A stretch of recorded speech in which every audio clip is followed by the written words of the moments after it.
നമസ്കാരം. ഇന്ത്യയിലെല്ലാം ഗൗതം അദാനി വിചാരിച്ച പോലെ നടക്കുന്നുണ്ട്.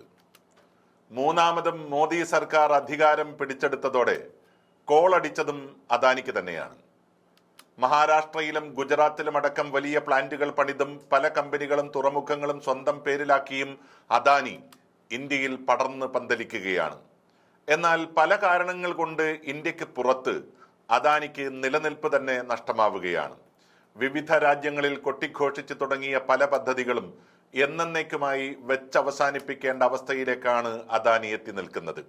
ഏറ്റവും ഒടുവിലായി അഴിമതി ആരോപണങ്ങളുടെ പശ്ചാത്തലത്തിൽ ഇന്ത്യയുമായുള്ള വൈദ്യുതി വാങ്ങൽ കരാർ ശ്രീലങ്ക ഔദ്യോഗികമായി റദ്ദാക്കിയതായി കഴിഞ്ഞ ദിവസമാണ് അറിയിച്ചത്.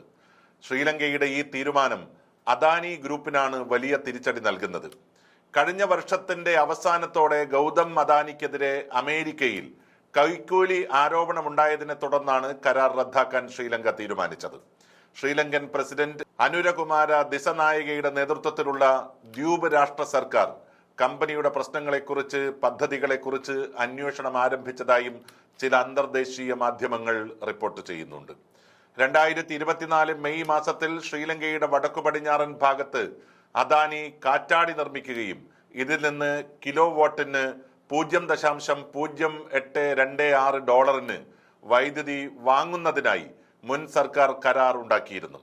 പുതിയതായി അധികാരമേറ്റ ദിസനായകയുടെ മന്ത്രിസഭ വിശദമായ അന്വേഷണങ്ങൾക്ക് ശേഷം ഈ മാസം ആദ്യമാണ് കരാർ റദ്ദാക്കുന്നതിനുള്ള നടപടികൾ ആരംഭിച്ചത്. ചെറുകിട പുനരുപയോഗ ഊർജ സംരംഭങ്ങൾ അദാനി നൽകുന്ന തുകയുടെ 2/3 തുകയ്ക്ക് വൈദ്യുതി നൽകാൻ തയ്യാറാണെന്ന് വ്യക്തമാക്കിക്കൊണ്ട് നിരവധി പ്രവർത്തകർ കരാറിനെതിരെ രംഗത്തെത്തിയിരുന്നു. അഴിമതിക്കെതിരെ പോരാടുമെന്നും വിദേശത്ത് ഒളിപ്പിച്ചിരിക്കുന്ന ശ്രീലങ്കയുടെ സ്വത്തുക്കൾ തിരിച്ചുപിടിക്കുമെന്നും പ്രതിജ്ഞയെടുത്തുകൊണ്ടാണ് ദിസനായകെ സെപ്റ്റംബറിൽ അധികാരമേറ്റത്. ന്യൂയോർക്ക് പ്രോസിക്യൂഷൻ വ്യക്തമാക്കുന്നതിനനുസരിച്ച് കൈക്കൂലി കേസിലും US നിക്ഷേപകരിൽ നിന്ന് ഇടപാടുകൾ മറച്ചുവെച്ചു എന്ന പേരിലും നവംബർ 19 അമേരിക്കയിൽ വെച്ച് അദാനിക്കെതിരെ കുറ്റം ചുമത്തിയിരുന്നു. ഇതോടെയാണ് ശ്രീലങ്കൻ സർക്കാർ അദാനിക്കെതിരെ തിരിഞ്ഞത്. ശ്രീലങ്ക അടക്കമുള്ള രാജ്യങ്ങളിൽ വൈദ്യുതി വിൽക്കാനുള്ള അവകാശം അദാനി ഗ്രൂപ്പിനാണ് കേന്ദ്ര സർക്കാർ നൽകിയിരിക്കുന്നത്.